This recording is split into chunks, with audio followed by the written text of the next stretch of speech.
Hello friends, मैं हूं प्रमोद कुमार और आप देख रहे हैं स्टडी जी के मैथ्स यूट्यूब चैनल।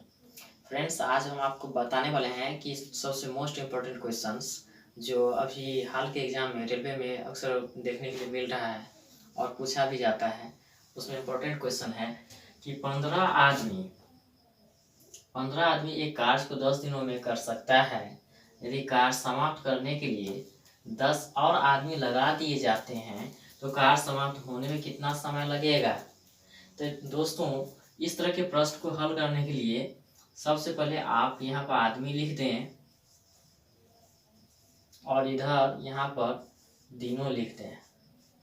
अब इसमें देखिए, यहाँ पर कर रहा है 15 आदमी कितने दिन में काम करता है, 10 दिनों कर रहा है। तो एक आदमी कितना दिन में करेगा दोस्तों, श्योर है कि ये अधिक दिन में करेगा। जब अधिक दिन होगा तो क्या करेंगे, आप गुना कर देंगे और करेंगे कार्य समाप्त करने के लिए 10 और आदमी को लगा दिए जाते हैं।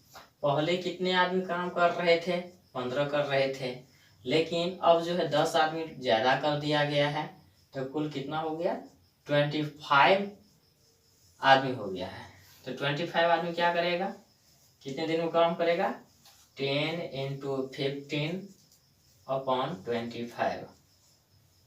5 × 25, 5 × 15, 5 × 5, 5 × 10, 2 × 3 कितना हो जाएगा, 6 दिनों में काम पूरा कर लेगा। ये आपका आंसर है। नेक्स्ट क्वेश्चन देखते हैं। कह रहा है सरल करें √50 + √80 - √8। इसका सरल करते हैं, देखते हैं। तो आप इसको क्या लिख सकते हैं, 2 × 5 × 5 लिख सकते हैं। 5 × 25 दूना 50 हो जाएगा। और इसको जो है 18 को 2 × 3 × 3 लिख सकते हैं आप। तो कितना हो जाएगा, 3 दूनी 2 तिया 6 तिया 18। और इधर जो है इसको क्या लिख सकते हैं आप, 2 × 2 × 2, 2 दूना 4 दूनी 8। कहने का मतलब यह है कि ये 50 जो है फ्रेंड्स, इसको आप हमने क्या किया, फैक्टर कर दिया। 18 को भी फैक्टर कर दिया और 8 को भी फैक्टर कर दिया। अब रूट का क्या नियम कहता है कि जिसका जोड़ा लगाना है 5 का 2 हो जाएगा, इधर जोड़ा लगाने पर इधर 2 × 3 का स्क्वायर हो जाएगा। इधर कितना बच जाएगा, 2 × 2 स्क्वायर, क्योंकि ये दोनों 2 मिल करके 2 स्क्वायर हो जाएगा। अब जो जिसका जोड़ा लग गया है इसको बाहर कर दें, 5√2 हो जाएगा। और इधर जो है 3√2 हो जाएगा और इधर कितना हो जाएगा, 2√2। अब देखिए यहाँ पर है क्या, 5√2 है और 3√2 है, कितना हो जाएगा, 8√2 हो जाएगा -2√2 हो जाएगा। तो इसको माइनस करेंगे तो कितना हो जाएगा, 8√2 में से 2√2 माइनस कर दीजिएगा तो 6√2 हो जाएगा। ये आपका आंसर है इस क्वेश्चन का। नेक्स्ट प्रश्न देखते हैं। नेक्स्ट प्रश्न कहता है कि किसी वस्तु पर 2 बार क्रमशः 40% और 20% की छूट दी जाती है। यदि एक बार में ही छूट देना हो तो उसका मान क्या होगा। तो इसका सिंपली फॉर्मूला याद रखेंगे कि जब भी समतुल्य की बात करेगा, एक ही मान की बात करेगा, तो समतुल्य बराबर जो होता है समतुल्य छूट। यहाँ पर आप याद रखेंगे कि x + y - x × y/100। बस सिंपल ये फॉर्मूला आप याद रखेंगे, इसी से आपको ये क्वेश्चन आ जाएगा। तो यहाँ पर कह रहा है कि छूट देना हो तो उसका मान क्या होगा। तो छूट देना है तो उसका मान क्या होगा, छूट बराबर 40 + 20 माइनस 40 × 20/100। इसको कैंसिल कर दीजिए, 0 से 0 कैंसिल। 40 और 20 को जोड़िएगा तो 60 हो जाएगा, -4 2 जा 8 हो जाएगा, माइनस करिए तो कितना हो जाएगा, 52%। कहने का मतलब ये है कि जब 40% और 20% की लगातार जो छूट दी जाती है वस्तु पर, तो इसके लिए आप सिंपल याद रखेंगे x + y - x × y/100। तो x की जगह पर हमने क्या मान लिया, 40%, y की जगह पर क्या मान लिया, 20%। इस तरह से ये मान पुटअप करने से आपको ये 40 और 20 को ऐड करके कितना हो जाता है, 60 हो जाता है। इधर 0 से 0 कैंसिल, 0 से 0 ये कैंसिल, तो 4 दूनी 8, 60 में से 8 माइनस हो जाएगा तो 52%। देखते हैं नेक्स्ट क्वेश्चन की तरफ। अब जो अगला क्वेश्चन है कि 6 सेंटीमीटर के घन को काट कर 2 सेंटीमीटर का घन बनाना है। कितने सेंटीमीटर का घन बनाना है? 2 सेंटीमीटर का घन बनाना है। तो कह रहा है कि 2 सेंटीमीटर में कुल कितने घन बनेंगे। तो घनों की संख्या आपको पूछा जा रहा है कि मान लेते हैं कि ये बड़ा सा एक घन है दोस्तों, और इस घन को काट करके छोटे छोटे घन में बनाया जाएगा, अर्थात इस रूप में इसको बनाया जाएगा। तो पूछा जा रहा है कि छोटे से घन जो है उसकी संख्या क्या होगी। तो छोटे से घन की संख्या जो पूछा जा रहा था, यहाँ पर घन की क्या है सेंटीमीटर, 2 सेंटीमीटर दिया, छोटे घन का पूछा। जब बड़े घन की बात करें तो यहाँ 6 सेंटीमीटर दिया गया है। तो 6 सेंटीमीटर और 2 सेंटीमीटर है। तो यहाँ पर घनों की संख्या जो निकालेंगे, घनों की संख्या जब निकालेंगे तो किस घनों की संख्या निकालेंगे? इस छोटे वाले घन की संख्या, अर्थात छोटे घनों की संख्या। तो इसका होता है कि बड़े घन का जो आयतन है उसमें छोटे घन का आयतन से भाग दे देते हैं। तो घन का आयतन क्या होता है फ्रेंड्स? भुजा क्यू।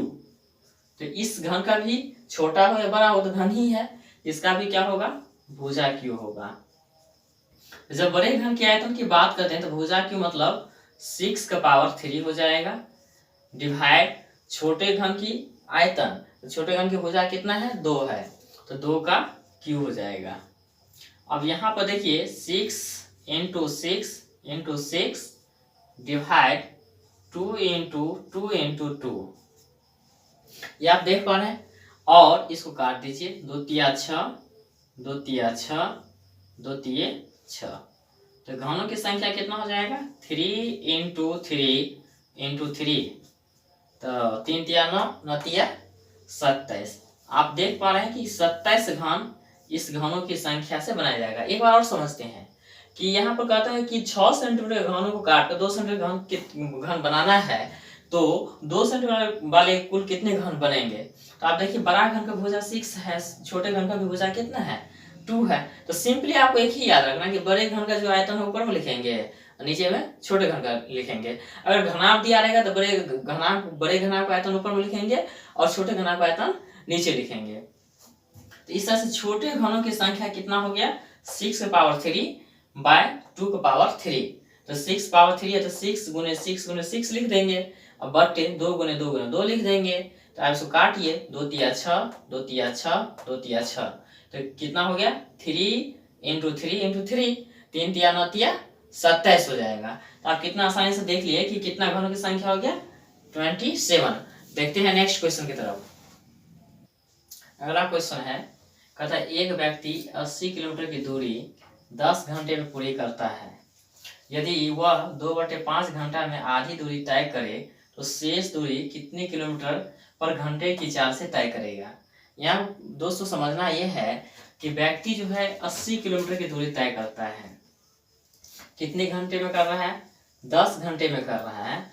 और कहता है कि 2/5 घंटे में आधी दूरी तय करें तो शेष दूरी कितने किलोमीटर पर घंटे की चाल से तय करेगा। तो यहाँ पर जो बात है कि कुल दूरी जो है 80 किलोमीटर है, कुल जो है 80 किलोमीटर ये दूरी है, और कुल समय जो है इसका समय कितना दिया है? 10 घंटे है, 10 घंटे है। और इस लाइन से पढ़ने से ये आता है कि वह 2/5 घंटे में आधी दूरी तय कर लिया। तो आप देखिए कि शेष समय कितना बचा है। शेष समय बराबर कितना हो जाएगा कि 10 में से 2/5 आप माइनस कर देंगे तो कितना हो जाएगा? ये 5 हो जाएगा एलसीएम, 50 - 2, तो ये 48/5 ये घंटे हो गए हैं।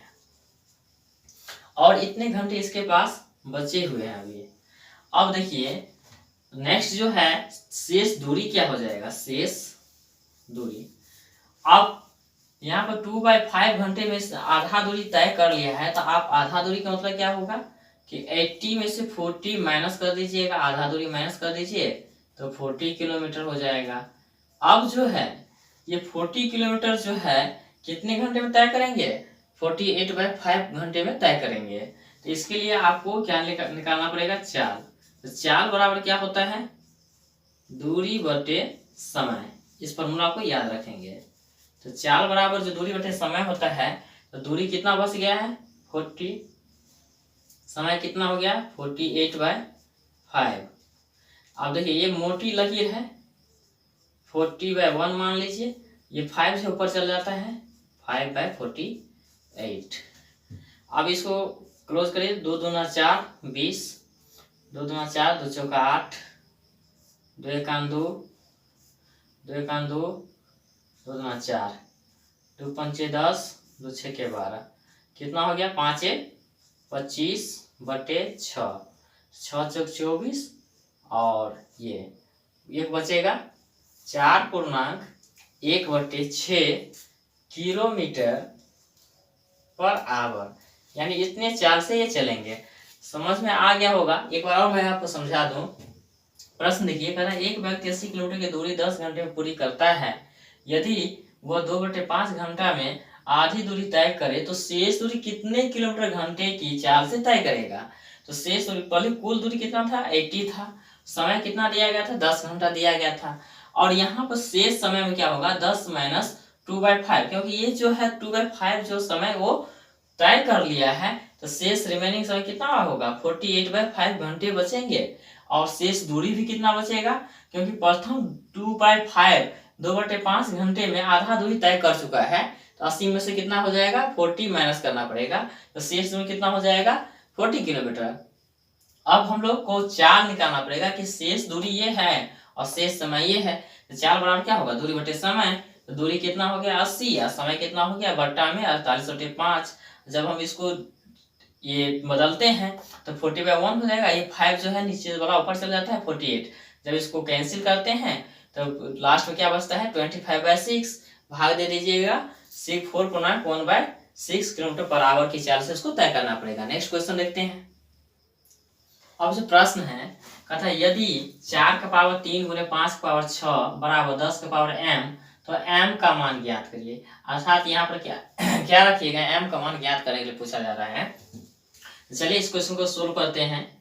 तो 4⁻³ है गुने 5⁻6 बराबर 10⁻m। तो बताइए ये 4 जो है इसको आप ऐसे भी तो लिख सकते हैं 2⁻2 लिख सकते हैं, और ये 3 जो है इसका पहले से पावर था गुने 5⁻6 बराबर 10⁻m। अब आपको कुछ फॉर्मूला याद रखना पड़ेगा।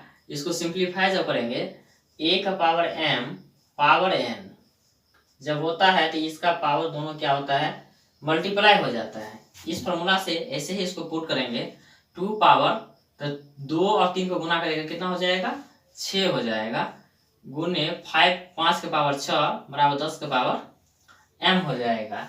अब देखिए एक और रूल्स कहता है कि अगर a⁻m है गुने b⁻m है, तो आप इसको ऐसे भी लिख सकते हैं a गुने b⁻m। तो सेम वही फॉर्मूला है, यही फॉर्मूला हम लोग यूज करेंगे। यहाँ पर देख रहे हैं अलग अलग मान है, लेकिन पावर क्या है एक जैसे हैं। हम लोग इसको कोष्ट में लिख सकते हैं 2 गुने 5 पावर 6 10⁻m।